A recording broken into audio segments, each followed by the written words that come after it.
from the belt to the plate. A swing and a miss, and that's the winner. That's the winner. A World Series winner for the Cardinals. Smith corks one into right down the line. It may go. Go crazy, folks. Go crazy. It's a home run, and the Cardinals have won the game by the score of 3-2 on a home run by the Wizard. Go crazy. Swinging a long one into left field. Adios, goodbye, and maybe that's the winner. A 3-run homer by Clark, and the Cardinals lead by the score of 7-5, and they may go to the World Series on that one, folks. What a team. What a ride. The Cardinals are world champs in 2011.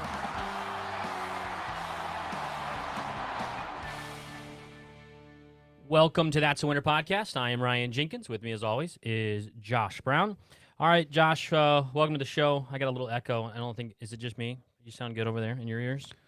Yeah. Okay. Sounds great to me. All right, let me just turn my stuff up a little bit. All right. So, some things happened in the last week.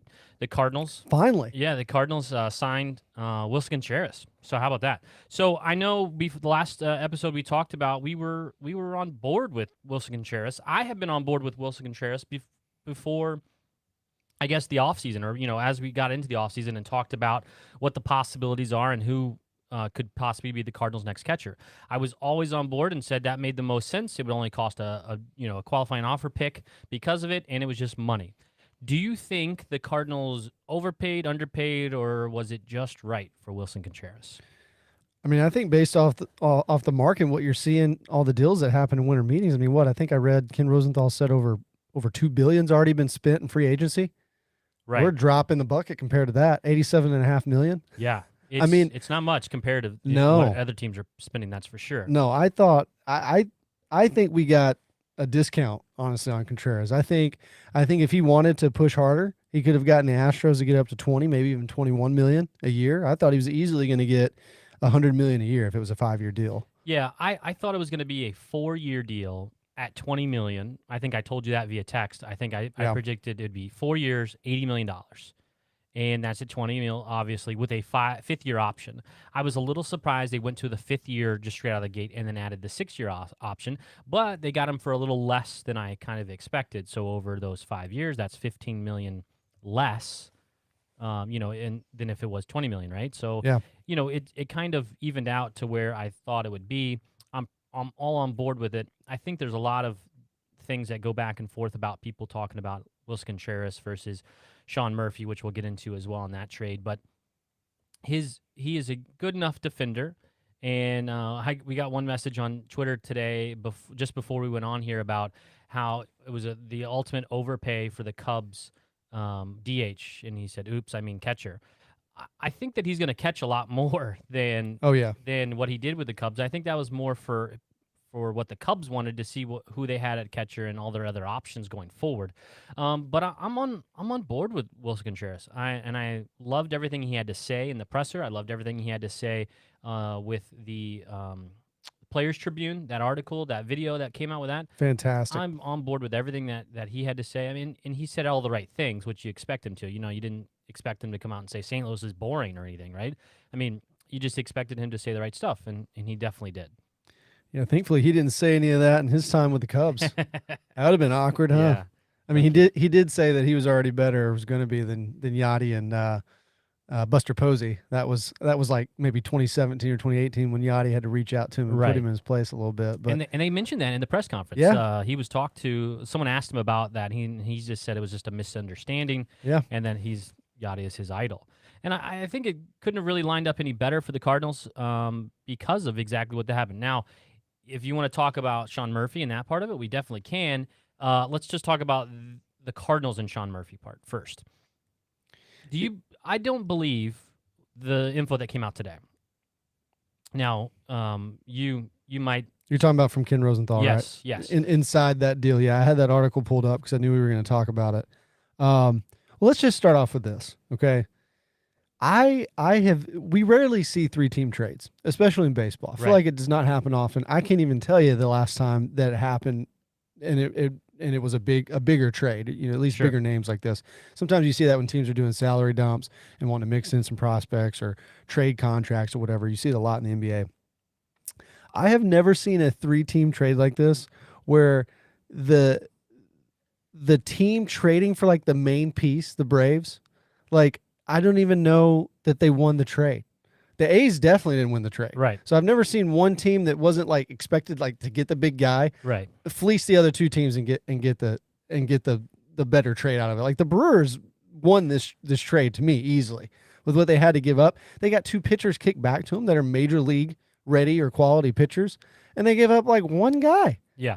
To get William Contreras, who, I mean, jury's out on how he might be as a catcher. He DH'd a lot for the Braves last year. He's definitely a hitter. He's definitely a DH. He's offense first, but he's a very good hitter. And they had 3 catchers on the roster. The Braves still go to. I don't know what the Braves are doing. Yeah. I mean, I got a lot of friends that are Braves fans, and it seems like the pulse of Braves Twitter is like, was this really a move that we needed? Because you had Travis d'Arnaud, and you had William Contreras. Between those 2, whether DH or catching, both really good offensively. I mean, both of them, especially d'Arnaud against his splits against lefties. William Contreras was just great all around the board hitting last year. Now, I don't know their defensive metrics, but I guess if they're projecting long term, they don't think William Contreras is going to stick at catcher. He's going to be a catcher or be able to defend well at catcher. Then this deal makes sense for them, but it's kind of like with us, like signing Contreras. Is it a good signing? Yes. We went and got the top free agent at a position, which rarely happens for us, honestly. Absolutely. Yeah, the last time that happened was, regrettably, Dexter Fowler was arguably the best available, right fielder available on the market at the time. Yes, and that was a reach because of needs. Of Oscar Tavares passing, of Jason Hayward leaving, so many things kind of led up to that where they kind of forced their hand. But even with Contreras, it's like that's a great signing. I think it needed to happen, right? You fill the void of Yachty and your successor at catcher, at least for the next 3 to 5 years, and you get a guy who can also DH and he's got a good bat. He's a good hitter. You can't look at his stats and not say that. But do you think at this point where we're at right now that the Cardinals have gotten better than where they were at last season? No. Yeah, I think it's a push at this point. Yes. I mean, you hope it's a push. You hope that Willson Contreras brings the same thing that Albert brought in the second half, right? Yeah. That's the goal, right? And if you look at the final numbers, I mean, you could actually argue that the Cardinals got a little bit worse offensively, just based off of total numbers last year, OPS plus.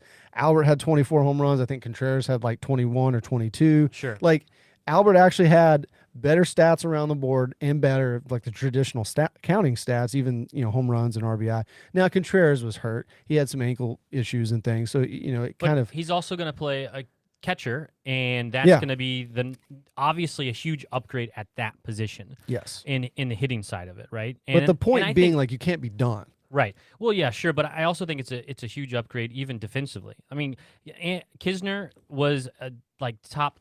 I think he was like 25th-ish in pop time, and so like no matter what, even if you didn't get the guy you may have wanted, the Cardinals still improved catcher position overall. Oh yeah, and they needed to do that. So that goes back to what I was saying with the Braves.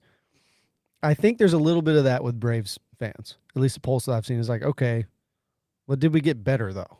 Right. Because if you look at William Contreras' his offensive season compared to Sean Murphy, he had quite a bit better offensive season than Sean Murphy.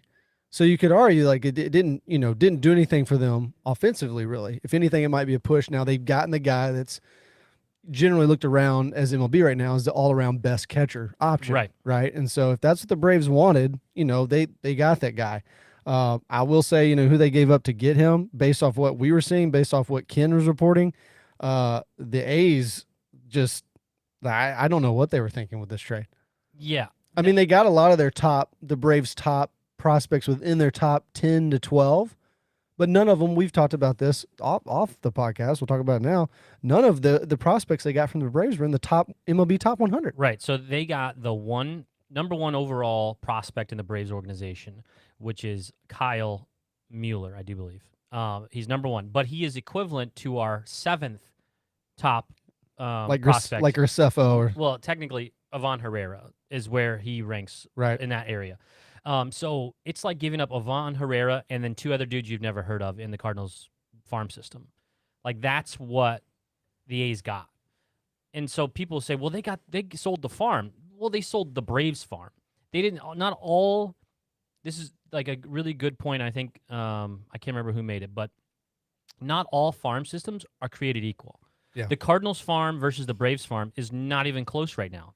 Maybe in years past, or maybe even 2 years ago, it'd be different. But the Cardinals have 6 top 100 MLB prospects right now. The Braves have 0, Yep. and they just traded 1, 6, and 18 of their prospects out the door to Oakland. Now, just because they're 1, 6, and 18 doesn't mean they're MLB players or MLB ready players or MLB ever gonna be players. We're talking about putting in guys that may never see the MLB action. Now, the Kyle Mueller guy is supposed to at some point, but he's like 105-ish in the top 100 in the top prospects in the MLB. So he's not actually that great of a prospect when you're looking at it that way. And I understand they got rid of a lot as the Braves did, but still, it's not that much when you're looking at it comparatively what was supposedly coming from the Cardinals, what the A's want. So let's go back to that. The original reports out there were that the Cardinals had offered Donovan, Lars Nootbaar, and Gordon Graceffo. Gordon Graceffo. So it was originally reported in the Post-Dispatch. That's what the A's wanted. Yes. We didn't offer that. Okay. That's what they asked for. Okay. And then there was a subsequent headline or sources that the Cardinals were not willing to give up any outfielders. Yes. None. Lars is off the table. They love Lars. And they're not real confident in their outfield group, so they're going to keep Lars Nootbaar, who was arguably the best hitter in the outfield last year. Especially second half. Those Right. last 2 months for So sure. They're going to keep him. They want to keep Burleson. They want to keep Yepes. They want to keep, obviously, O'Neill, and they want to keep Carlson because they said, we're not too confident in our outfield, so we're just going to throw everything out of it. That was the reports. Then today, Ken Rosenthal report comes out and says that the Cardinals offered they could take 2 or 3. You have it in front of you currently? Let me read this Go here. ahead. So this is from Ken's column today. He talks about everything we just said. You know, the Nootbaar, Donovan, Graceffo, them wanting that. Cardinals turned that down. He says, however, another source briefed on the talks said the A's wanted Nootbaar or Donovan plus Graceffo, so that was what the Cardinals turned down, and that the Cardinals were unwilling to trade any of those players, and instead wanted the A's to choose 2 from a group of 4 consisting of outfielder Dylan Carlson, Right. second baseman Nolan Gorman, outfielder Alec Burleson, and first baseman Juan Yepes. I do not believe it No. at one bit because this is what I see. The Cardinals are You're mad. telling me that the A's turned down Dylan Carlson and Nolan Gorman, Right. And maybe probably maybe a throw in another low pitching prospect for Sean Murphy. If they did that, I don't believe it. that's like the dumbest move ever. After the sources came out and said the Cardinals were not willing to give up any outfielders, and then you put in 2 outfielders, doesn't make any sense. But here's my thinking.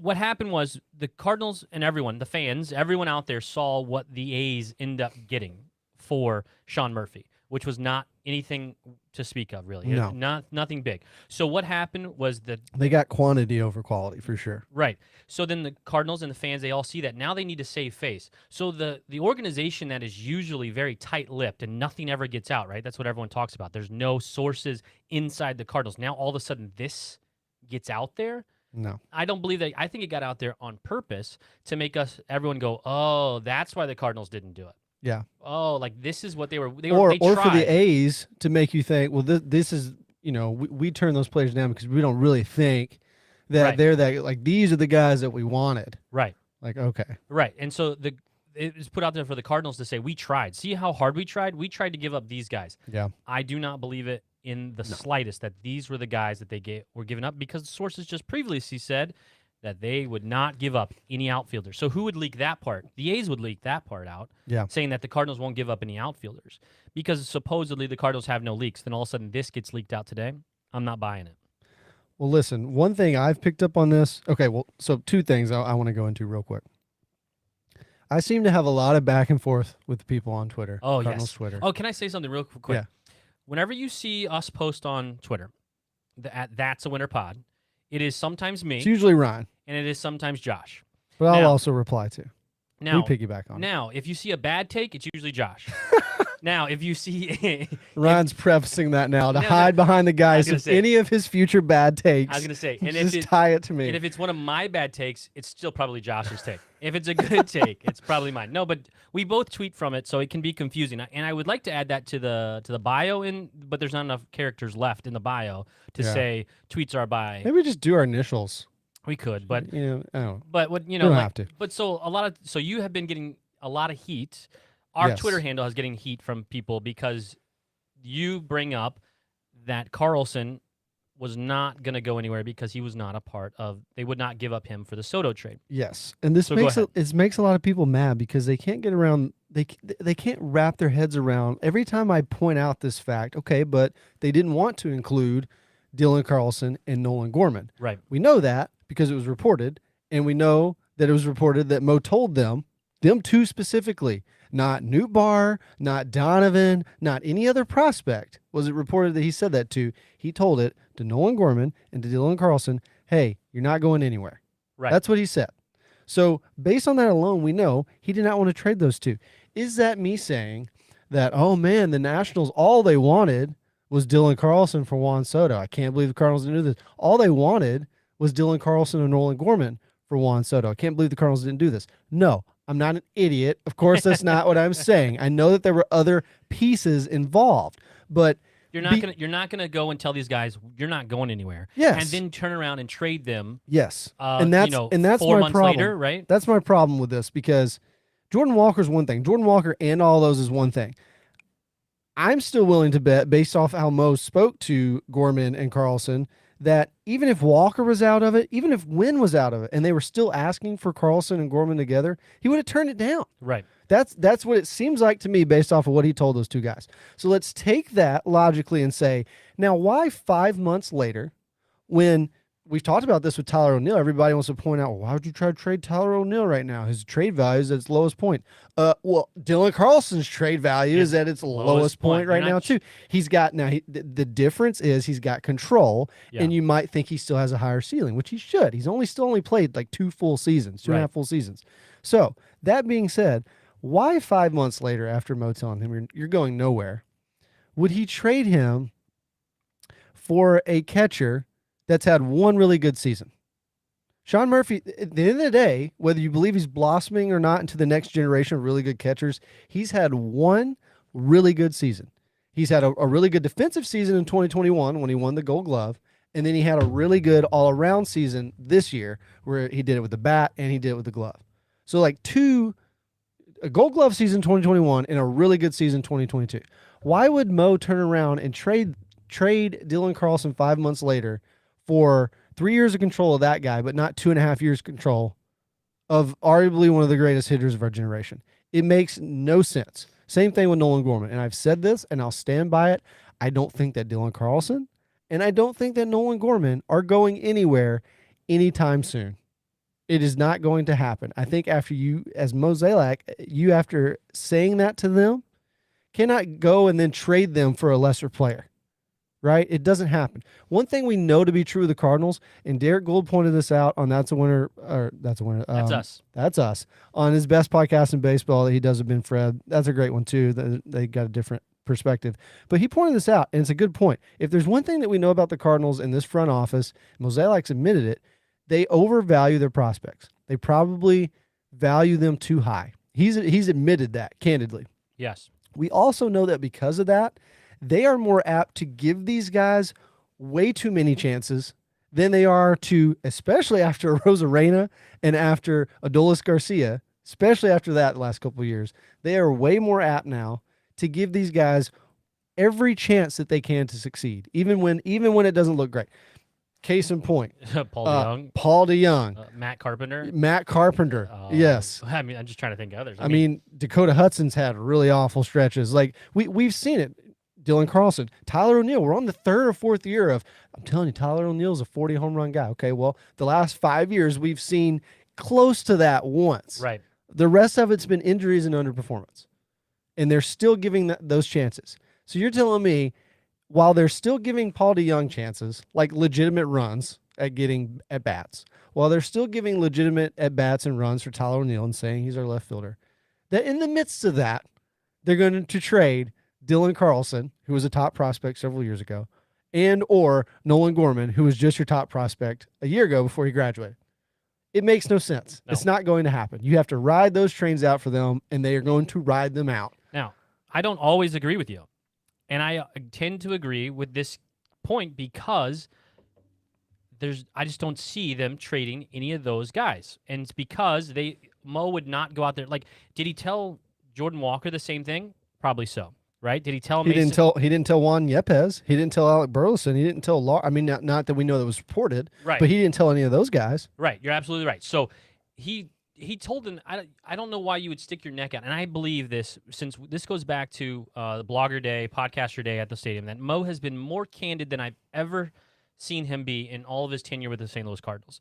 He has been more candid, and I think he's doing that with the players as well. He's being upfront, saying, if you're our guy, we're not moving on from you. They're not going to flip it in 5 months from now and change it. We're getting a bunch of stuff rolling in here. Someone asks, this is BC on Facebook, says, with Newt working out with Arenado this offseason, did the front office do an about face on putting Newt in any trades? You know, that's a good point, but also, yes. What happens if O'Neill doesn't hit again and Carlson struggles again? Newt is your only guy that really, was able to figure it out for a time. Then obviously Jordan Walker is going to be up and playing in the big leagues if those two guys have struggled again. Yeah. But I understand his point as well. If Newt is really close with Arenado says, I'm opting in, but you got to keep my boy Newt, and then I guess they're going to keep his boy Newt. I don't know. It's an interesting question. I'm not sure, right?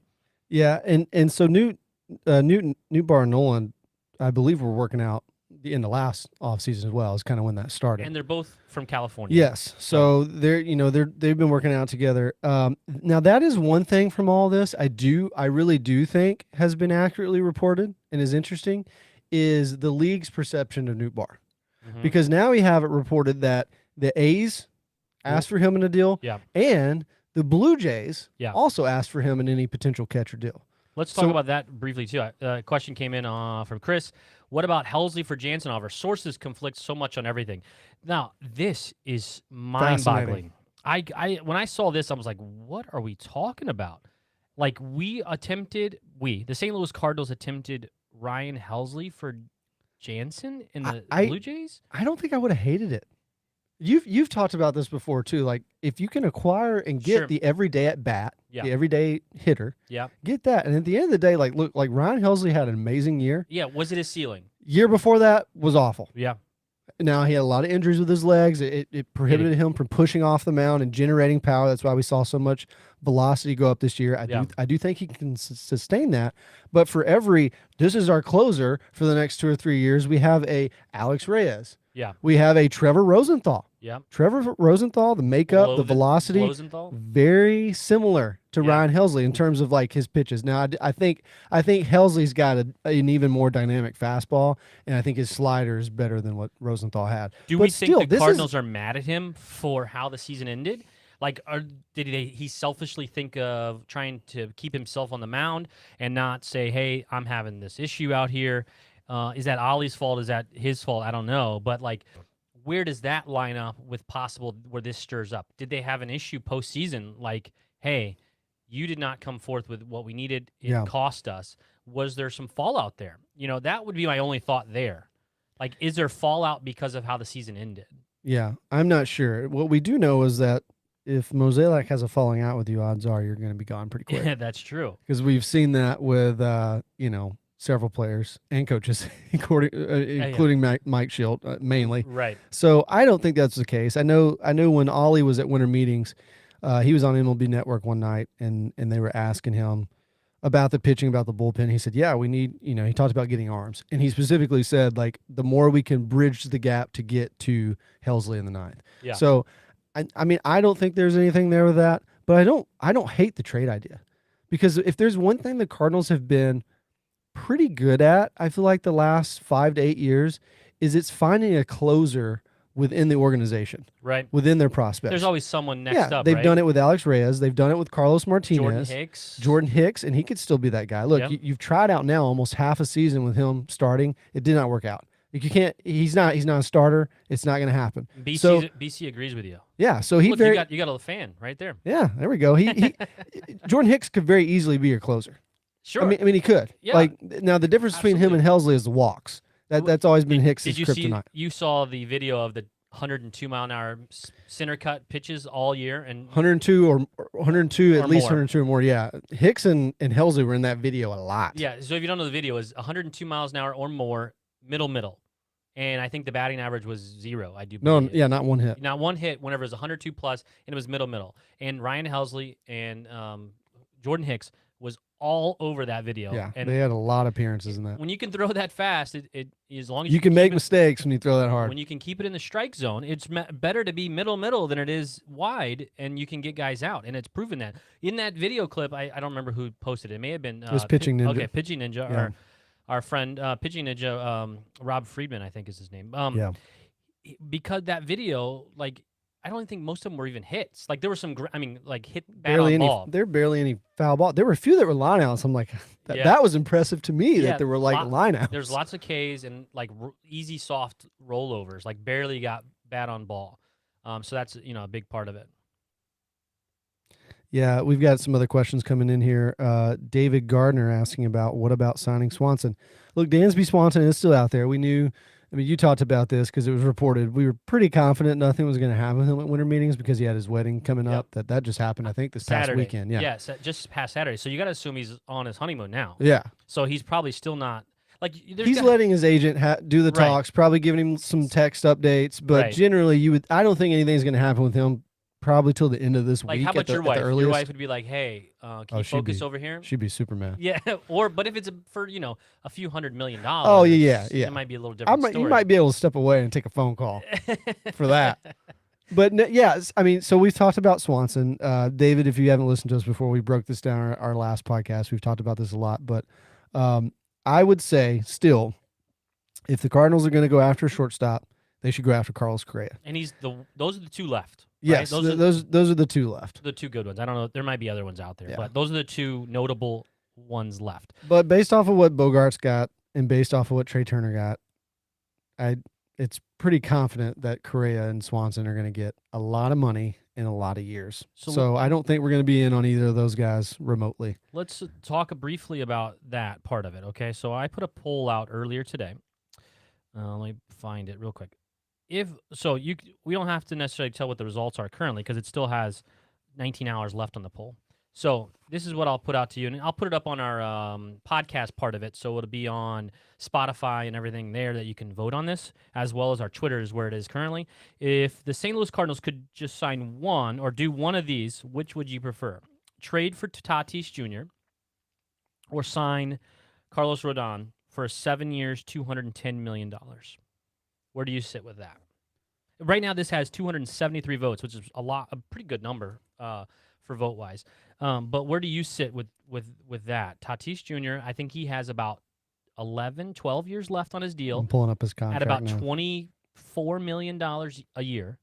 Or you sign Carlos Rodon for 7 years, $30 million a year. It makes it 210. Like, I can go first if you're not ready for it. So to me, I've said this before and I say it again.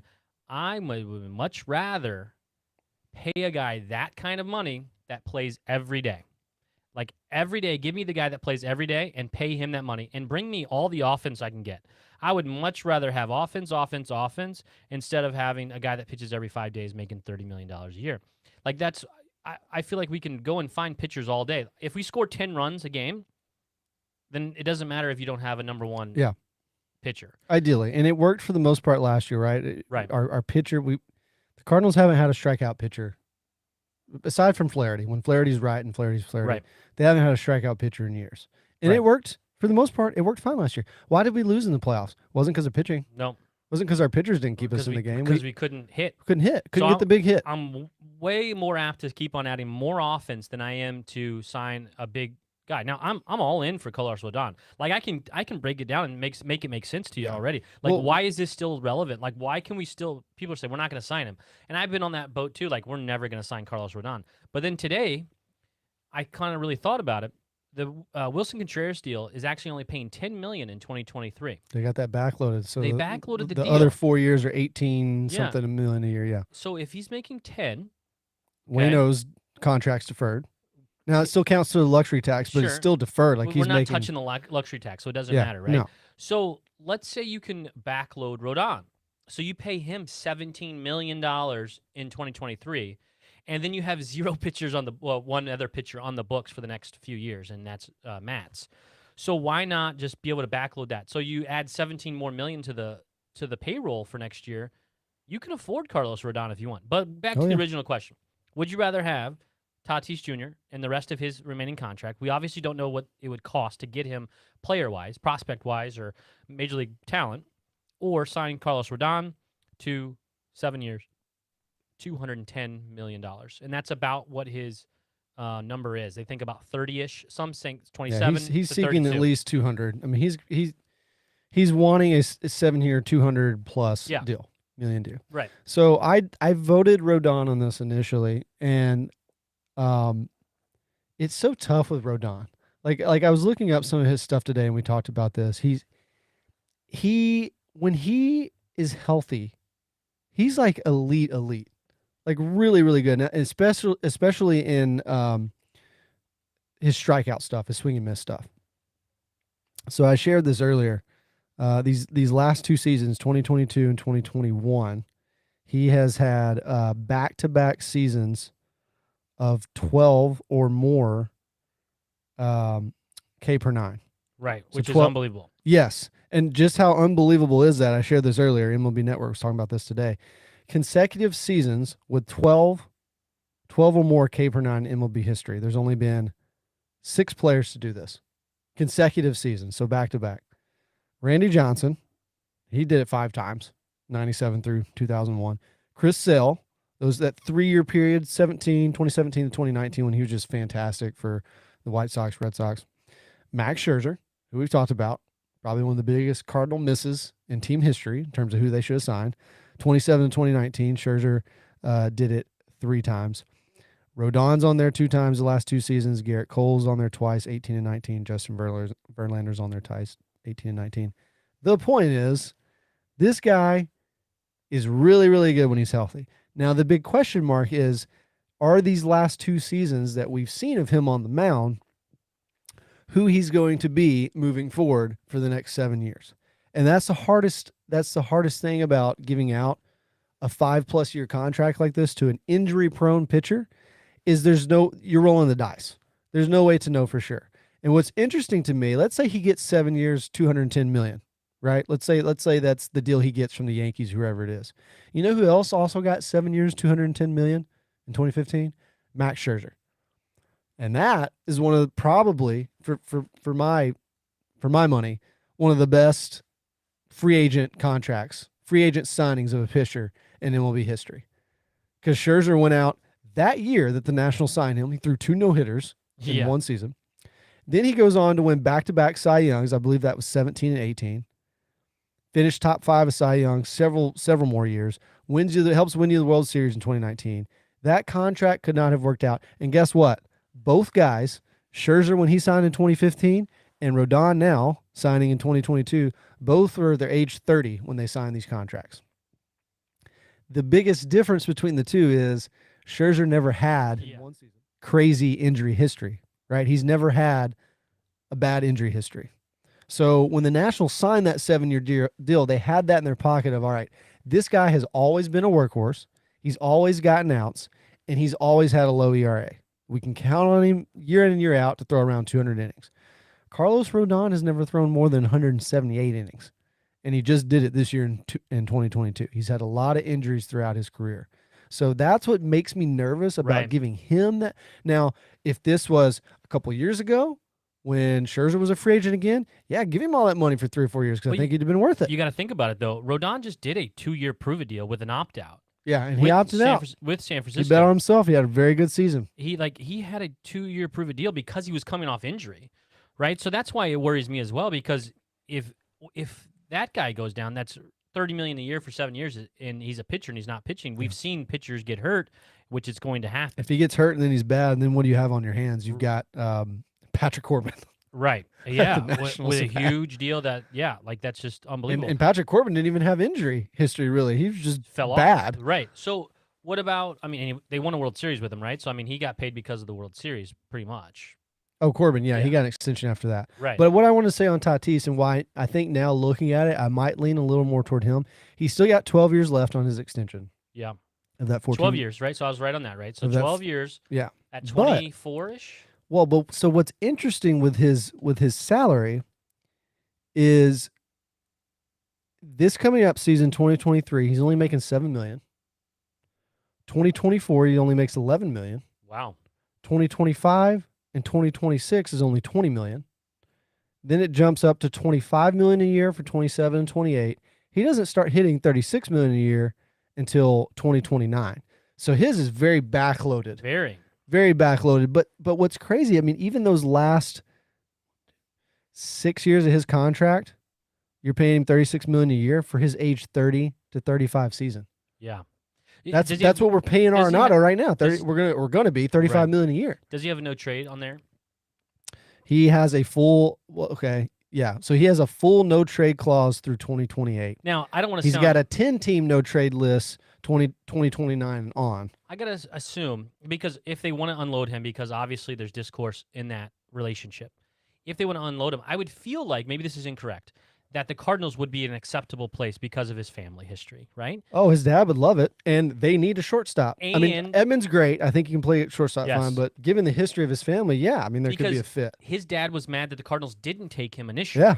Like, he wanted him to be a part of the Cardinals organization. So you would have to assume that the Cardinals, now, obviously, we all don't listen to our fathers at our age now, but you would have to assume that would be a conversation that was had that would possibly be one of the teams that he'd be interested in. That he might waive his no trade for. Because people have said he's not going anywhere, but there's been reports this week that the Yankees are now interested in They'd kick the tires. and kick the tires on that possibility. So if they're kicking the tires, why aren't we kicking the tires? And that sort of thing, it makes sense to me. And I'm all about bats and hitting instead of pitching, even though give me one of them, I'm happy.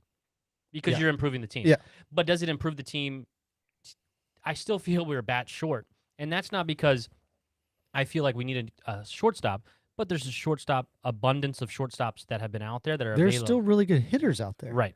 And that's why it makes sense, is because he's a good player that also can play a lot of places. You talked about Trey Turner making a lot of sense because he's a good ball player and can play in a lot of places. Fernando Tatis Jr. can play outfield, can play shortstop, he can play second base. They hope he can play outfield. Yeah. I was at a game this year where they had him in center field and he dropped a can of corn, pop fly. Was I there too? I don't know. I don't remember what game that was. That was. We had bases loaded with 2 outs. He dropped a fly ball. Yeah. That was. But they put him out there. The point is they had him playing out there in a major league game. Yeah. That's more than Jordan Walker's done currently. Played in a major league game in center field. Well, and it's his bat. You know what he can do with his bat and on the bases. Right. And don't give me this, I don't want him because he took steroids. We signed Johnny freaking Peralta after he did steroids. Right. I don't want to hear that. He made a dumb choice. He made a dumb decision. Flat out. Yes, he was trying to get back on the field quicker. It was a dumb choice. I will die on this hill. The things that the Astros have done is worse than what steroids has done to any player. It's more consequential to actually taking games from teams than steroids. Steroids, you still have to be a pretty good hit. You still have to have some contact ability, barrel up the ball. You'll hit it harder maybe, but you still have to be able to hit the baseball. But when you know what pitch is coming is a little different. Yeah. But the Tatis thing is interesting. And even and I didn't know that about his contract. That really from 2020, this coming up season till 2027 or 2026, he's not, 7 million, 11 million, 20 million, 20 million. That's not going to break your bank on the front end of. Absolutely. That's cheap. Yeah. That's really cheap. The next 3 years. And especially you look down the road, Goldie's contract's coming off. It's coming off. Even if you get him an extension later, it's not going to be what he's making now. I've thought about that too, because when we talked about possibility, Waino's gone. Right, possibility of signing Flaherty, I think that ship has sailed. But possibility of signing Flaherty was all right. When does the Goldie contract end? The big one.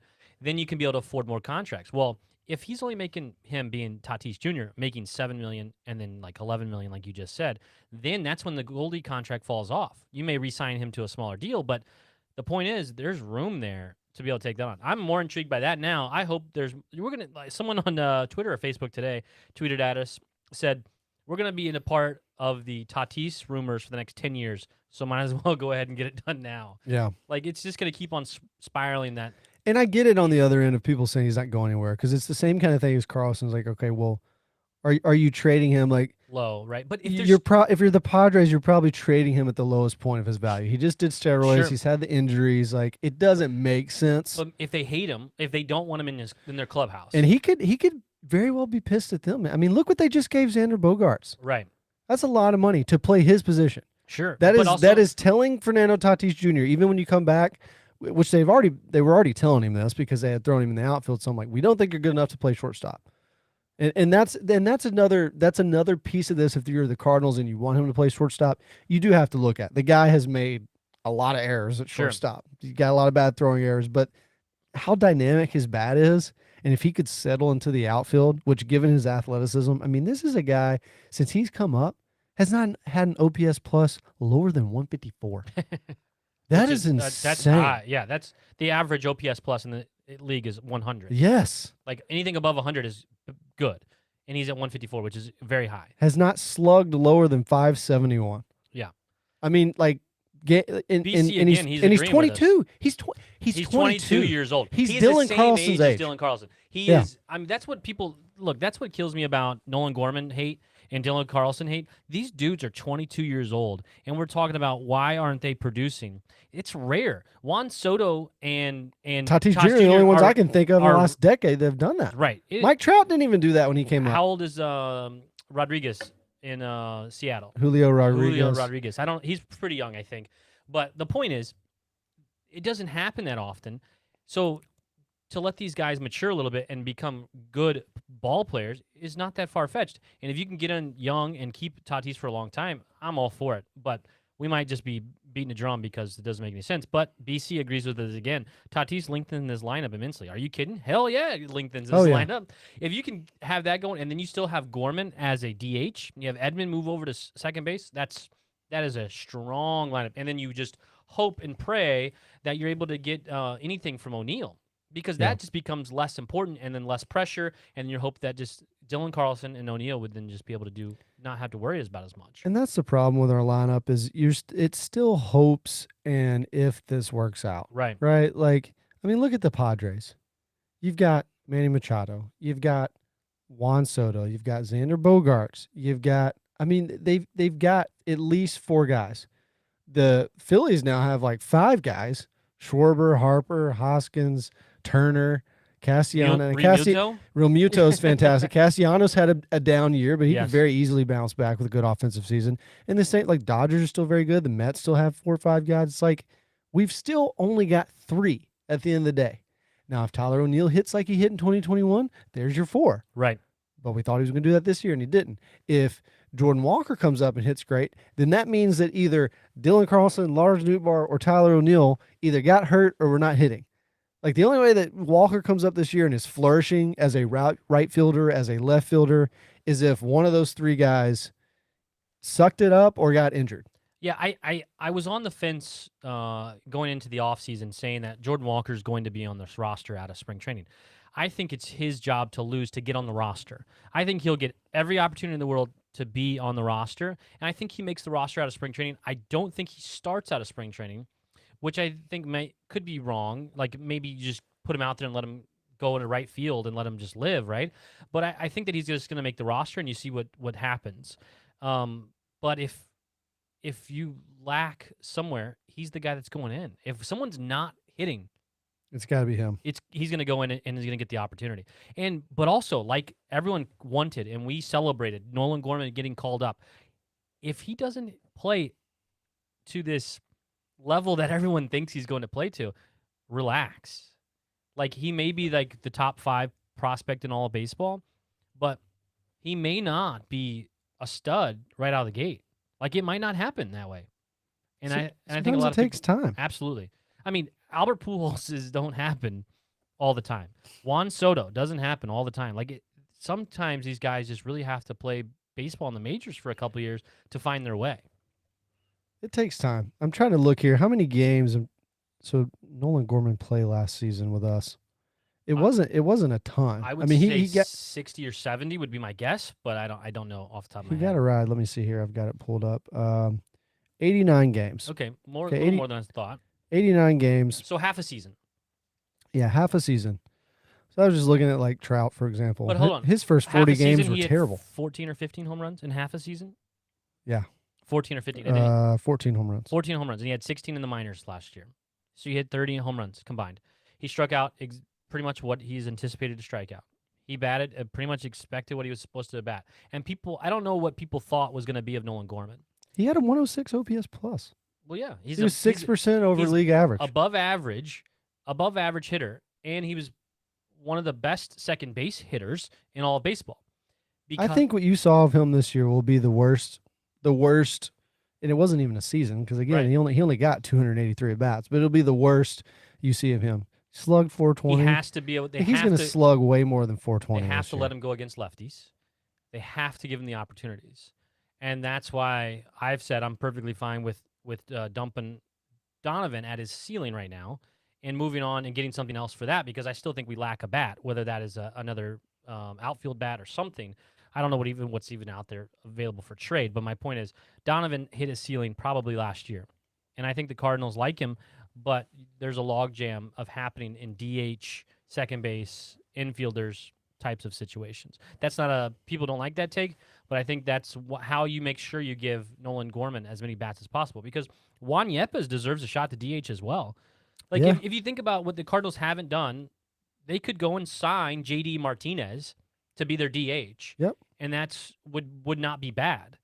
But Yepes and Gorman have probably earned the right to get a chance at those spots.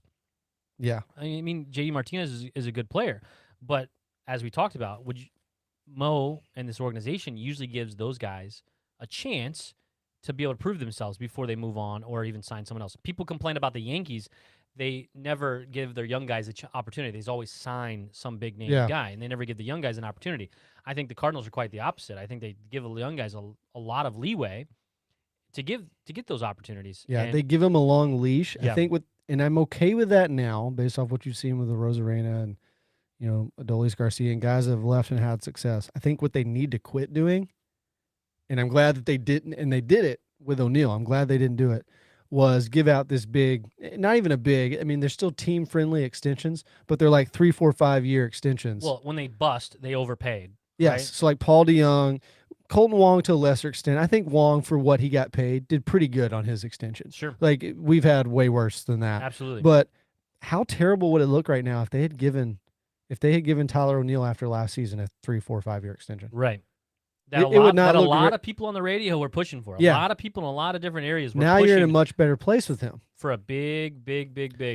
But Juan Yepes is a guy we haven't talked about a lot, and honestly, I think is a guy, legitimately, that could be the one who replaces your production from what you got out of Albert last season. So we haven't really talked about that. Yepes, he had 12 home runs and 253 at-bats. Right.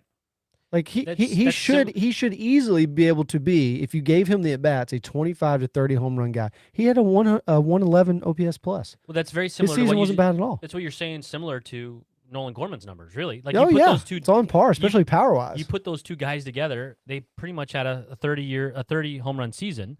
12 and 14, 26 home run season, and they both were above average in OPS plus. Like they combined as a good one player, right? Oh yeah, and I think that's why those guys got to play over Donovan. Again, me personally, Donovan adds no pop. You already have Tommy Edman, who's going to hit 10, 15 home runs, and that's fine. And that's kind of what you expect.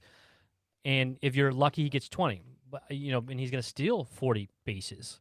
And he's going to hit. Yeah, he should steal 35. If there's a season that he steals 35 plus bases, Tommy, which he hasn't yet, it should be this year with the base size is being increased. Yeah. Here's my thing with Donovan, though, and I know we probably just saw his ceiling this season, especially in terms of how he just hit overall. But you can't deny a 394 on base percentage. And if there's one thing the Cardinals have lacked And you can go back to 2016 when we signed Dexter Fowler. What were they saying about Dexter Fowler when they signed him? They weren't talking about his defense in the outfield. They were talking about, we need a leadoff hitter. Dexter Fowler can be our leadoff hitter. The Cardinals have needed a leadoff hitter. Donovan was pretty darn fantastic as our leadoff hitter the last 2.5 months of the season. I mean, the guy's an on-base machine. I mean, he scored 64 runs in 391 at-bats. 126 games, he scored 64 runs. And that wasn't even, he wasn't even, leading off most of the season. That was the last month and a half or two that he was leading off. What I love about him, and I think you have to go into spring training, if they don't get anyone else or they don't deal Donovan, and it sounds like Mosaic really likes him, I think he's got to be penciled in as your leadoff hitter at the start of the season. Now, where does that mean where he plays? I don't know. Second, short, third every once in a while, left field if O'Neill's hurt, or whatever, if somebody can't play out there or is not hitting. I mean, I think you can pencil him in as your leadoff hitter until he proves that he can't do it. Now look, so we started this season. That's what Marmol was doing. He was penciling in Edman. Right. And I think he's like, Edman's my leadoff guy, and it wasn't working. I think Edman will be your leadoff guy going into. We didn't see that. We didn't even see that in the playoffs. He was batting ninth. Yeah, I understand that, but I think you're going to have, depending on what happens from now to the beginning of the year, you're still going to have Edman batting first, and I think Nolan Gorman's going to start at second base to start the year because, again, it's all about your prospect and who they are and what you expect them to be long-term versus right now. So you're going to give them the opportunity until they fail, until they lose the opportunity, right? Like that's how I see it. And the Cardinals, I think, are more likely to give Nolan Gorman chance after chance after chance. When I say that, he hasn't had that many chances in 89 games. But the point is, they think that he is their future, and that's where he's going to come and play. Then he's going to get the opportunity straight out of the gate. It's going to be interesting. I mean, I how Mosaic has talked up Donovan, how is that for trade bait? Yeah, and it could be, but he won the first utility gold glove. Sure. That's no slouch thing. Like the guy's got a good glove. Because there are rumors out there that whenever we were in the Murphy trade and Swanson signing, that then Edman and Donovan were available for trade for a pitcher. Now that if we got one of those shortstops, you're saying. Well, if we got Murphy, then there'd be money to sign a free agent shortstop. So if they signed a Swanson, then they would be interested in looking at moving those two. So they were looking at all these angles.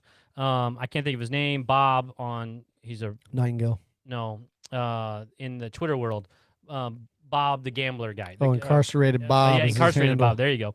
Incarcerated Bob. He broke the Goldie stuff before. Some people like Kyle Reese says he's not very whatever I want to say. He's not as plugged in. He didn't have the sources that you think. Yeah, he doesn't have, but he's called other things out. So the point is, he said that if the Cardinals were in on Swanson, and then other people came out and said that was the case as well, but then that they were shopping Edman and Donovan to connect those dots for a pitcher.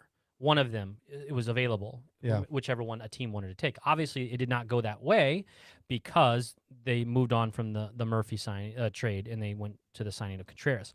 The point is that I think that some of this might be some posturing by Mo to be able to try and get one more piece. Mo has said we have 6 starters, but I think if the right opportunity came, that they would still jump on that opportunity. You have to. If there's one thing I think that we're doing right now, is it's one thing to overvalue your top prospects in your farm system. Like, okay, I understand that. Dylan Carlson, top prospect in the system. Jordan Walker looks like a stud. Nolan Gorman, the power. I understand overvaluing the top prospects. Tommy Edman, Brandon Donovan, those guys were never top prospects in the system, ever. Like, those are quite literally guys that called up because you had a need at the time, and they kind of blew past your expectations of what you even thought that they could do. They're the kind of those come out of nowhere type players.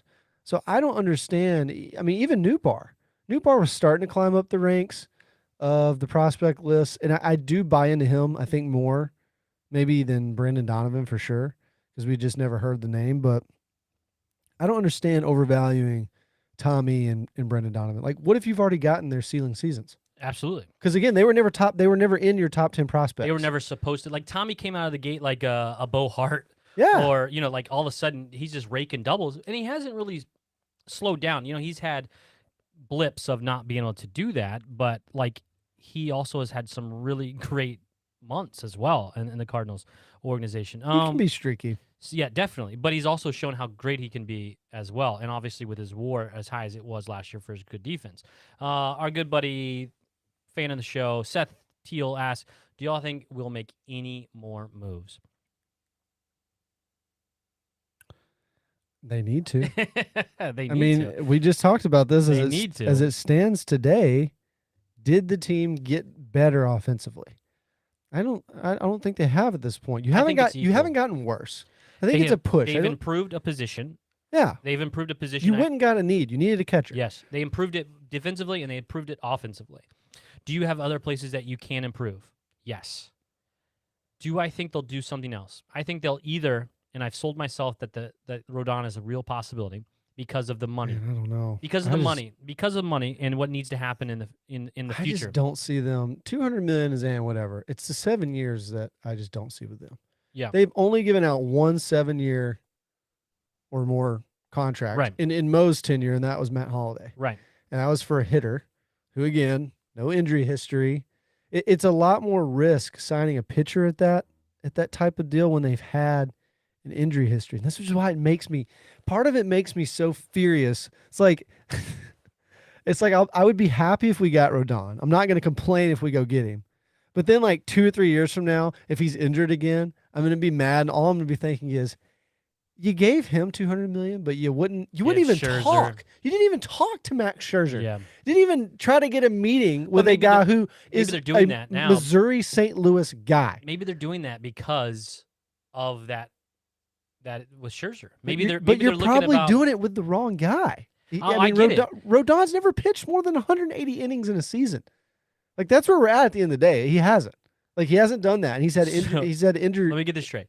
You did the poll and you clicked Carlos Rodon, but you're talking yourself way out of this Carlos Rodon. I just did I went off my first instinct. Yeah. I didn't overthink it. And then now you're going, well, now you've backtracked to, don't you dare it's give tough him this because money. he's by far the best pitcher left on the market. Absolutely. And that's another like problem with the this. only one left, right? If the Yankees really want him, he can run up the price. There's no one else. Chris Bassett's gone. Supposedly he wants to be a Yankee, right? Yeah, all these guys are gone. And I just don't. We've never won bidding wars. Someone actually in our comments earlier mentioned David Price. We were in on David Price, and it didn't happen because the Red Sox outbid us. Now, that would have been a guy I could see us going to that money with because, again, David Price. But how did that work out? It didn't work out great for the Red Sox. No. It didn't. But was a guy at that point. How often does pitchers work out like that? Yeah. Scherzer. Not more than 5 years. No, for sure. But other than Scherzer deals, Strasburg extension's been terrible for the Nationals. He was good in his younger years, and they won a World Series though. That has something to say about it. Oh too, yeah, you know what I mean. He won the MVP. I believe he's the World Series MVP, wasn't he? I don't remember, to be honest. I think Strasburg was. I tried to block out 2019 after. Pretty sure he was. Yes, but the point is, like those guys, some of those guys got contracts because of what they did. Yeah. Previously, and I get that. And you won a World Series, and you never know when that can happen again. So you pay the guys that did that for you. Yeah. But, I mean, there are some guys that, Scherzer's deals have worked out. Yes, but who else? Zach Greinke's deals, I would say, for the majority of his career, besides maybe the last couple, have worked out. Justin Verlander. Yes. Has been great, coming off. So there are I think there are some of those guys, again, what I'm looking for in 5+ more year deals is guys who've been elite, who've maintained their velocity, and haven't had injury history. So the guys we just talked about, Max Scherzer, Zach Greinke, Justin Verlander, guys like that, meet those 3 criteria. Now Greinke now has lost his velocity, but he's also he's more elderly. finesse. He's elderly now, too. Yeah, he's a lot older, but he's the kind of. He's more like Waino. He had some of that velocity earlier on in his career. He just learned how to pitch. He had better breaking stuff. But so I'll go back to Seth Teal. Do we think there'll be any more moves? I think if there are, it will be a trade. Michael Irwin just posted from Facebook. Yeah. Then then you wait till next year and get Shane Bieber. That's somebody I've heard mentioned. I've seen him. Is he a free agent after the end of 2023? Um, Because you got to think, if they don't think them being the Guardians, I almost called them the Indians. you better not do that. yeah. You'll get canceled. If you got to think the Guardians, if they know he's not going to re-sign, they will move him this year if he's a free agent in 2023, after 2023, which I don't know the answer to.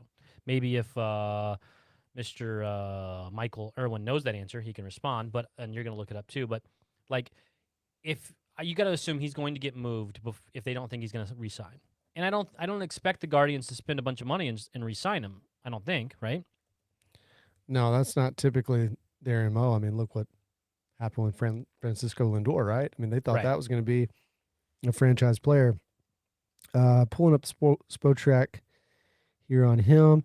Yeah, he is arbitration eligible 2023, so he's estimated to make around 11 to 12 million in arbitration this year. 2024 is what it looks like. He's arbitration eligible, so he is a 2 years. unrestricted free agent after the 2024 season. So he still has 2 years. 2 more. Yes. He's only 28.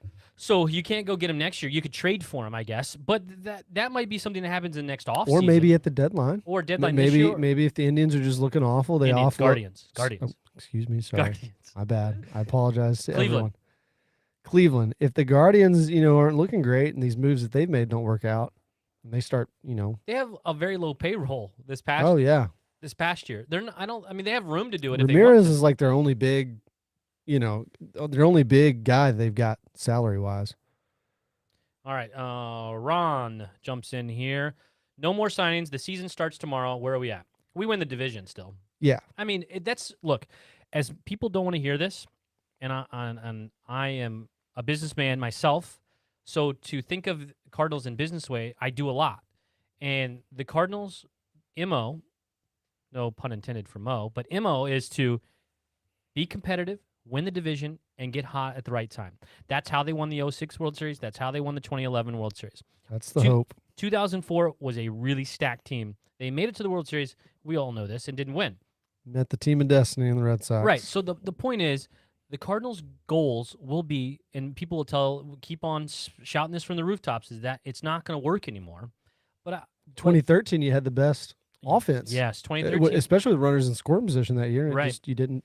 and You're so done. what you don't want to hear is the Cardinals are going to put together a team they think that can win the division, and that's all they really care about. And I can't fault them for that, because how many World Series has the Yankees won for throwing all this money out in the last 20 years? Oh, yeah, well, I saw a tweet earlier today. Over the last decade, they haven't even won. They won in 09. So they've won But one. they haven't even won a pennant in the last decade. Right. So Yeah. they won in 09, right? We're So close to being on that list. we are. as well. We are. But the point is, the Yankees spend a lot of money. Yeah. The Dodgers spend a lot of money. How many World Series have the Dodgers won in the last 20 years? One.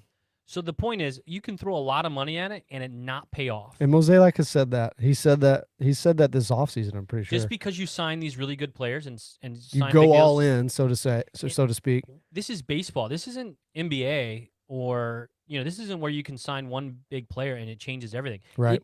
It can make you more competitive, but just because you go and sign Carlos Rodon tomorrow does not make this team ready to win a World Series. It could. They might get hot at the right time and win a World Series. The Philadelphia Phillies were the last team in, I do believe, to get in the playoffs. Coach was fired a couple months before. Yes, they were not good.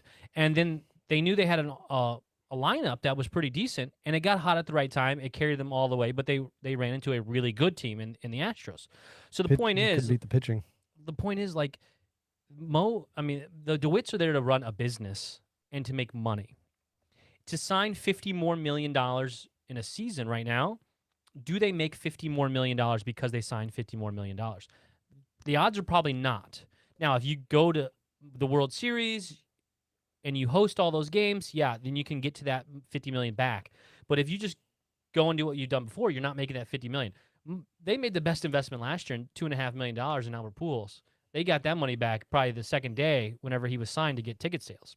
Oh yeah. So, like, this is a business for these guys. I mean, the majority of the owners, that's what it is. Right. Except for Steve Cohen. Right, and Steve Cohen's having fun with it, and he's gonna crush $400 million with the luxury Blow tax. past it, yeah. And that's because he wants to win. But there's still probably a second or third place team in that division. Oh yeah. You know what I mean? Like, just because you throw the money at it doesn't mean you're gonna win. So back to Ron's question. No more signs. The season starts tomorrow. Where are we at? They win the division. They hope to make the NLCS. Yes. Right? And look, I will still say, even at this point, and we blew past them later in the season this year, mainly because of an insane, what was it, June, or no, it was July or August that we had just a crazy good month. Yeah. The Brewers at this point, I think, are still going to be like fairly competitive with us. Yes. Like, you look at their roster, their rotation that's been great for them is still in place. For now. For now. There's for rumors. now. Rumors that they're. And I do think the move. trade deadline is going to be big for them. They might not deal off. I don't think they're going to deal off like Woodruff or any starters this offseason. But if they're really struggling come the trade deadline, they could just start blowing it all up. Because at the end of the day, when they traded Hader, whether you can talk about his numbers and how they were with the Padres, and then all of a sudden he flipped the switch back on again. It was great in the playoffs, but either way, it kind of threw off their bullpen. Their bullpen, I don't think, has gotten drastically better, although it hasn't changed a whole lot. Now, I would have said a month ago, well, they just lost their catcher. They lost Omar Narvaez, or Narvaez, however you say his name. He's a pretty good hitter for them. They lost Colton Wong. They lost Colton. Well, they traded Colton Wong. Yeah. So the interesting thing with Colton Wong, so they lost Colton Wong, but they got a replacement for him in Jesse Winker, who's really, like, at this point, if they keep him, is really replacing who's the Mike Trout lookalike? He was the power hitter they had, outfielder. I think he just signed with the Angels, actually. Is Hunter Renfroe still on yes, the team? Renfroe. That's something. Have you looked at his and Trout's picture? No. They could be. They look like they're brothers. It's crazy weird. He looks like maybe a slightly older version of Trout. And I think he actually signed with the Angels, so they're going to be in the outfield together, which is funny. But he was their power hitter last year. He was their best hitter. Winker could be a power hitter like that for them. And then, but they think that he's going to be flipped, is what I read too. That's what it's looking like. So all that to say, it looks like they've gotten worse offensively, is what I would have said. Now they've gotten William Contreras, who's definitely going to help them. He's not going to be bad at all. But I still don't think that if we would just start a season off for once hot in April or May, and just kind of bury them into the trade deadline, then they'll start. I really think they'll start trading some of that starting. They will, and then Ron throws in here as well. We failed in October because of our offense disappears, the whole lineup, right? And so hey, I can't think of his name all of a sudden. The hitting coach is gone. Jeff Albert. Jeff Albert. Jeff Albert's gone. Ron, we're fixed. Yeah, that's it. It's done. Matt Holliday is the bench coach, and he's there now. He's going to be working out. He worked out with Bellinger, Cody Bellinger. I saw that, yeah. So I hope that he didn't help him too much before he signed with the Cubs. But like, he helped get Matt Carpenter he gave back. him bad advice. Yeah. And his swing didn't look much better. It looked still long and loopy whenever I saw the videos. But the point is, Matt Holliday's there. Jeff Albert's not. I think we can't go cold every single time, but it is worrisome. I think Goldschmidt going cold in those colder months, the non-hot months, is worrisome. Yeah. So if you lengthen this lineup, Ron, you get somebody else and you put him in there, I think it really helps that lineup to not put the pressure on these guys. And hopefully, here's my whole contention that it's been with Jeff Albert, is hopefully that now Matt Holliday is there, someone can help someone get back on track. In the event that someone starts to have an issue, then we can say, the Cardinals can say, Matt Holliday can say, the new hitting coach can say, this is what you're doing wrong. Let's look at it and let's change it. You've got players. I say players. It's Matt Holliday as a bench coach, but I do think he's going to have his hands in the hitting stuff, because you've got a guy now, kind of like you had in Skip, who has had to be the guy to an extent, or at least protecting Albert. That's part of why we got Holliday. Has been in those slumps, has gone through those things. And no offense to Skip, he's never been Matt Holliday. Oh, no, hitter. He's never been asked to carry that kind of weight of the offense. Was a great utility guy, kind of like Brendan Donovan, honestly, except he couldn't play everywhere. But yeah, you've got that guy now in Holliday that hopefully fixes that, and they get a good mix of the analytics and everything. But yeah, I mean, you look at these last 4 or 5 seasons of no playoff success or getting bounced in the first round. It has been because of the offense. It's been because of the offense. Now, I think there's a little bit of an outlier there in the COVID season. I don't know if you remember 2020 when we faced the Padres first round. We won the first game. I think that was a close game. Second game, we were winning like 6-2 or 6-1 going into the sixth inning, and the bullpen just like imploded. That was that game we wound up losing like 12-9. Yeah. And then, I think we lost the third game pretty easily. We didn't hit as well, but usually it's based around like the offense just kind of disappearing. And it doesn't help when your two best hitters, like Arenado disappeared for the last 3 or 4 weeks. Goldschmidt disappeared for a month and a half. Yeah. I mean, the end of August really on. Like, it would be, you can't assume that's going to happen again, but You hope not. have to have something there to back it up. Like Ron has said, like as Michael has said, there's other guys have said in our chat all night is, what happens? Are we any better? What happens tomorrow if this is the team? This team is not any better, but it can still get hot and be really, really good, right? I mean, that's what it comes down to. And I do think a wild card of the pitching staff is going to be, do you finally get a fully healthy Jack Flaherty for a season, and does he go back to mainly what he was in 2019 when he was just fantastic? Right. And against If you the Braves, have that run to the NLCS. yes. I mean, that's a big part of it. If you have that, and Michaelis does what he did last year, and Waino hopefully is over his dead arm, like the rotation could be a lot worse. Like we've had worse rotations than I think what we could have going into this season. We just have before. Right. Like we've had way worse rotations. So, but it's just all kind of on hope We have someone and on ifs. from YouTube. Hi, Barbie. Look, we just got fans everywhere just Oh, popping in great. from YouTube. We have Hello, thanks for joining us. we're trending towards a good amount of subscribers on YouTube. Nice. YouTube is just kind of our home to let stuff just sit there. Like it's like where you can always go back and watch it again. Or obviously find us on Spotify and Apple Podcasts and Google Podcasts and Anchor and all those different places. But all the video is always on YouTube as well. So we're gaining some subscribers there as well. We're also now on TikTok. We're also now on Instagram. We don't really have much going on there, but I'm pushing things out there to grow a following. Once we get to 1,000 followers on TikTok, we can go live there. Once we get to there we go. so many followers on Instagram, we can go live there as well. And we can keep on pushing this live feed stuff.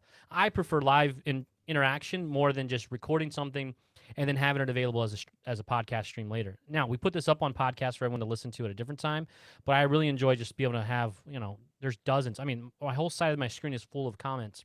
And when we started this over a year ago, we're over a year in now. Yeah, we started this a year and a month or so. There was no comments. There was no interaction. So like to be able to do this live, It's a lot of fun. It's a lot of fun, and to be able to have people jump in and say stuff and have questions. So now I'm gonna talk about Twitter. I'm trying to think of it. Cards on Twitter, right? Is that what it is? There's I want to plug this for Cards on Twitter is what it's called. I want to plug that for. I want to pull everything up properly. Cardinal 70. So Cardinal 70 on Twitter. It's at C70 is his Twitter handle. He has a podcast at Meet Me at Mutual, if you've heard of that one. He also has blogs, all kinds of different stuff as well. But you can find on Cards Enclave. You can be able to see that.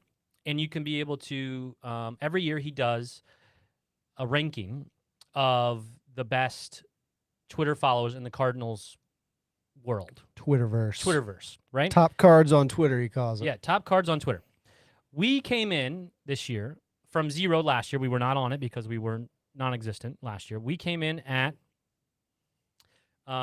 67. Yes. 67, which I take that as a shot. Personally, I think that we should be ahead of Gino for one. Former Crash. Now he's Bond Sports, whatever he is now. Crash, Gino. We should be ahead of him. Okay, is Gino on this show right now? No, Gino could be, but he's not. He doesn't jump in. He's not. He has a face for radio, I think, is what he said. But the point is, the way that we'd be able to go up that list is to be able to get votes. So it's our fault for not putting it out there enough. I don't remember seeing the votes. There was like 200 and some odd amount of people that were voted on. We came in 67th. We appreciate everyone that put us on their ballots. Yeah. next year we want to climb up that list. We want to go even further. So whatever we need to do to get you guys excited about this podcast, we've given away jerseys. We've given away T-shirts from Breaking Tea. We've given away jerseys from Jersey Flock. We also have a partnership with Lids right now as well, and you can be able to find all those links on our link tree. That's on all of our social medias. Twitter is where we're most active, but you can find us there and click our link tree. Everywhere else in our bios, everything, it has that link tree to be able to find all of our connections, to be able to find us everywhere that you can find us. The point is, Cardinal 70, I don't even know his name. I apologize. Daniel met- helps out with all the Blogger Day stuff. Blogger Day. We met we Daniel. met Daniel at Great guy. at Blogger Day at the stadium. It's some point system in the voting with that. Yes. It's not based off like followers or anything. No. Because I mean, look, this is like top 167th. We didn't exist a year ago. You know, I mean, there's even the guys, some of the guys below us I've seen on Twitter a long time. Many of them have more followers than us. So it's not anything based on your follower count. And you're going to see the top guys are going to be top people are going to be Katie Wu. It's going to be Derek Gould. It's going to be. I think there's engagement factor in it, right? Sure, like absolutely. Cardinals GIFs is way up there because Right. he's a popular follow. People engage with him a lot, so that's what we want to be. I mean, right? We Absolutely. want to be a podcast that is providing great content for you guys. And honestly, Augie's going to be way up there. yeah, Augie's great. His stuff is fantastic. If you're not following him, But like Peoria Chiefs came in at 32, right? That's fine to me. Like we can be beaten by the Peoria Chiefs. oh yeah, You know what I mean? Look, Gino, Bonds Sports came in at 29. John Ditton, who writes on the Cardinals beat, right? yeah. Came in at 27th. Rob Raines, Brian Walton, those guys are in the top 40. Those are reporters that write as well. The Ryan Shaw, who we always interact with, he came in at 45. The point is, there are a lot of good. Now we're getting down to the nitty gritty. I expect us better than 67. So I want a riot, is what I said today. I would like there to be a riot, and I need us to be higher next year. Now, Kyle Reese will be high on this list as well. Kyle doesn't even want to be on this list whatsoever, he always says. But we appreciate anyone that put us on there. There was plenty of people that put us on that list that rated us or however it is. We really appreciate that. Number 67 in Cardinals Twitter, that's fine, but I want to be better. We'll just keep on moving up it. I think we hit a lot of high points here. I was kind of hoping we'd get some like news while we were on here. Maybe Carlos Rodon would sign somewhere and we could talk about it, but that hasn't happened yet. So No. he's probably, is Boris his agent? I'm pretty not sure he sure. is. I would be surprised if he isn't.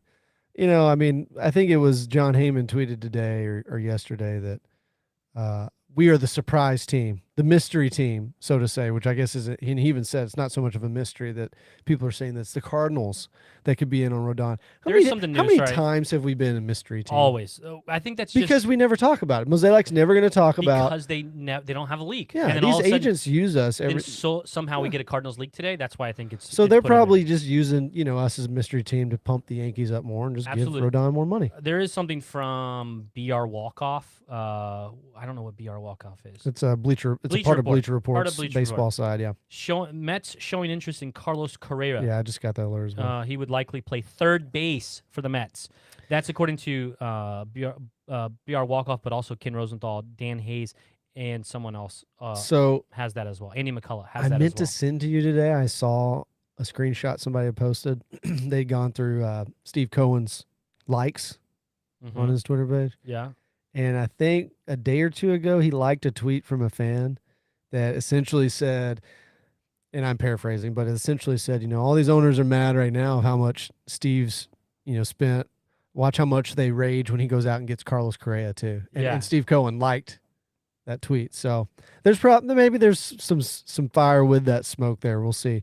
The only other things we didn't talk about tonight that maybe we just give a quick point out to, and it's not surprising, but the Cardinals did announce today minor league players of the year, co-players of the yes. year this year. You had Jordan Walker, which is no surprise to anybody. He had a fantastic season in Double-A. And then outfielder Moises Gomez, who we haven't talked a whole lot about.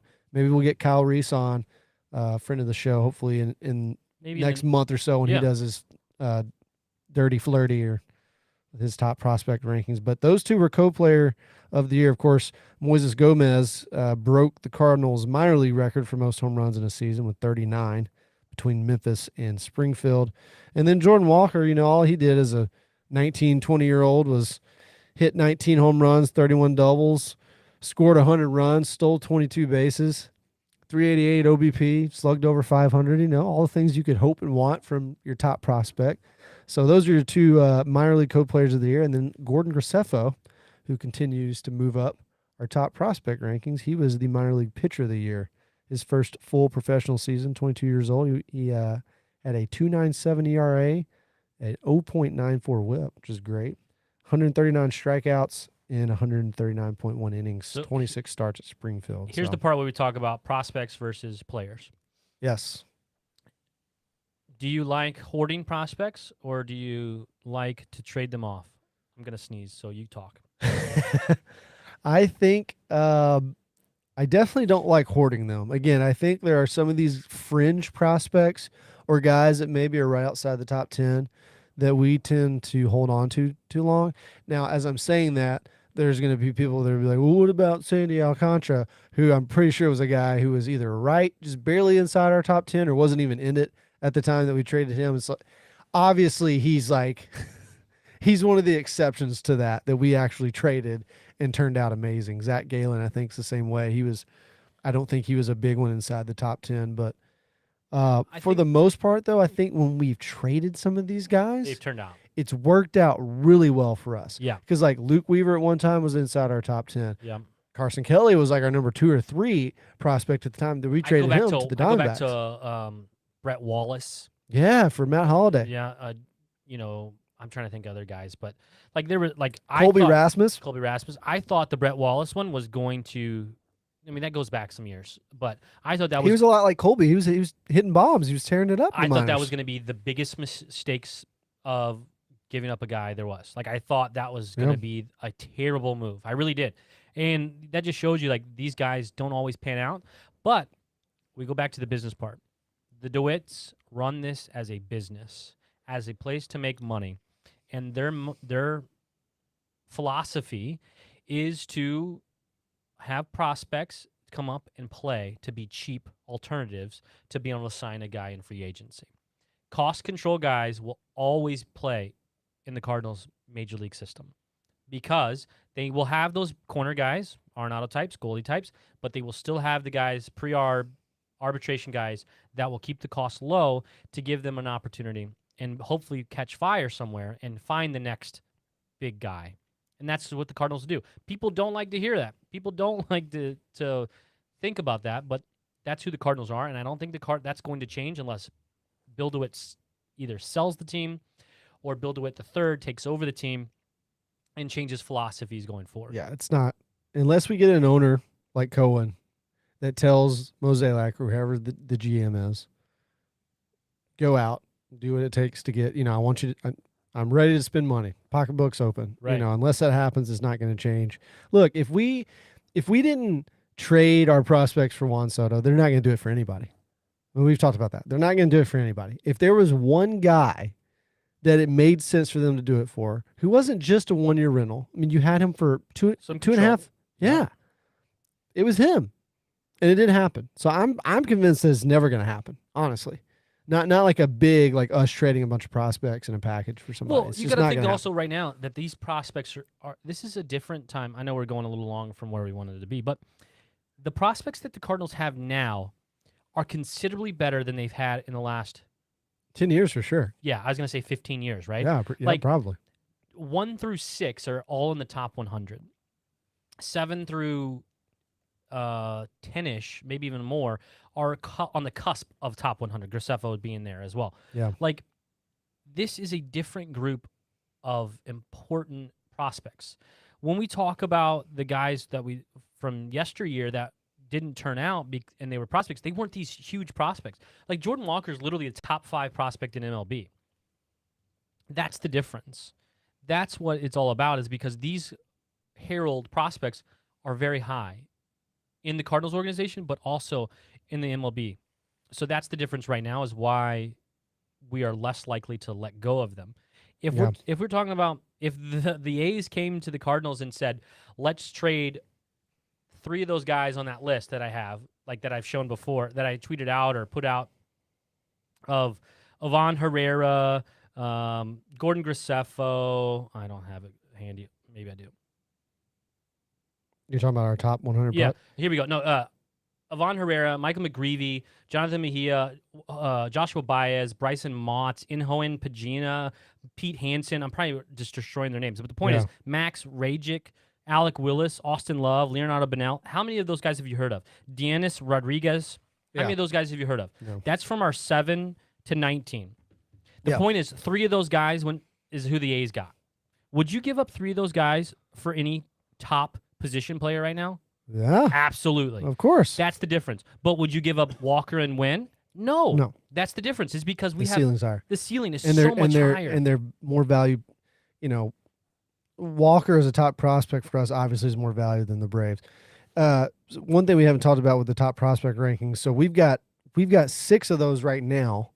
Mm-hmm. But that's from the final rankings of 2022. So sometime I think maybe around February, early March, they'll update the prospect rankings for 2023. And it would not be surprising if we have 7 or 8. Because we've got Walker there, who was number 6 overall, MLB top 100 at the end of the season. Top 5, so top 6. Sorry, he was 6. He might. With some of these guys that have been traded and graduated, he could very easily. He'll be in the top 5. He's going to be in the top 5 when they do the new rankings this year. We had let's see here, Mason Wims 51. He'll probably climb up further. Right. Gordon Graceffa was 79. Given the season he just had, he'll probably climb up further. Matthew Liberatore was 80. He might dip a little bit. It'll be around the same. Yeah. Alec Burleson was 88. Tink Hintz is 91. Everything I read about Tink Hintz, he's gonna climb up further. They like him a lot. Yeah, and so I mean, there's. I mean, it's just like you said. We're at a point. I don't know that we've ever been with our farm system in terms of the talent, because it's been a long time. It has been. You got Cooper Jerpy, Michael McGreevy, some of those 7, 8, 9, 10 guys.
Stage.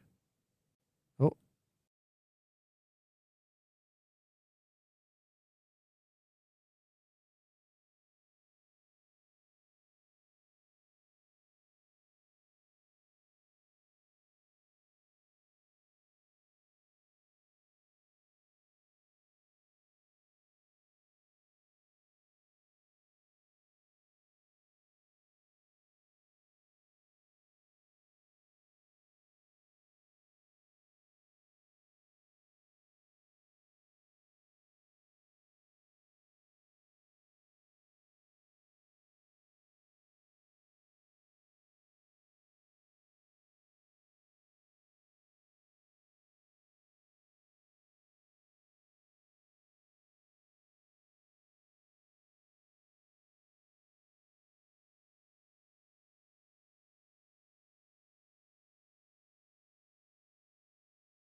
on the Twitter feed. It looks.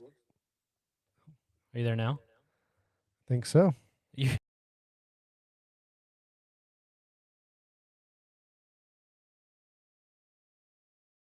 Bit of technical difficulties here. Sorry about that.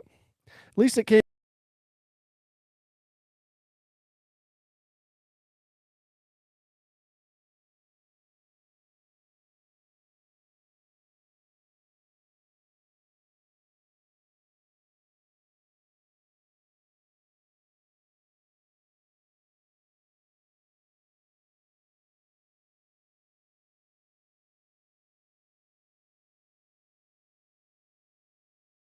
We were wrapping this up talking about some other moves that the Cardinals might make. If it happens, I think it's going to be a trade. I don't see them signing any big free agents. Odds are they're just going to fill out the bullpen with some of these guys that they can find that makes sense to get some quality arms. Again, maybe there's a trade out there we're not thinking about for a bat or for a pitcher, but I just don't see it right now. Hopefully I'm wrong. Hopefully they just shock us and go get Carlos Rodon. That'd be fantastic. So if you have stuck with us at this point, we appreciate it. Episode went a little longer than we planned, and then little technical difficulties here at the end. But we appreciate you listening. You see our sponsors there at the bottom of the ticker. Visit those guys out. Use our codes to get some discounts. And I think that's probably about a wrap for this episode. Ryan's telling me to wrap it up. So we're going to wrap it up. Thanks for listening. We'll jump back on again. We're going to have some more guests coming this off season. Again, Kyle Reese with Birds on the Black. We've had Jeff Jones. We've had Katie Wu. Hopefully